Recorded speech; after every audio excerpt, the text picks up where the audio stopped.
سلام دوستان، امیدوارم حالتون خوب باشه. امروز میخوام 3 تا از نمونه سایزهای مختلف کتابو با هم دیگه بررسی بکنیم. یکی از قطعه کتابی که داریم اصطلاحاً بهش تلفن براق تو قطع رقی میگن.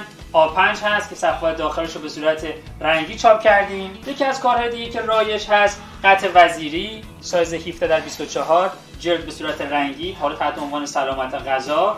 صفحات داخل به صورت تک رنگ و مشکی هستش.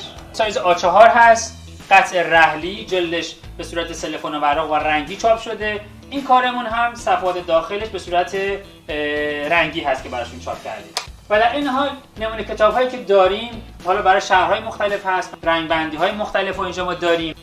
کارهایی هستش که برای شهرهای مختلف ایران ما چاپ کردیم. درود بر شما.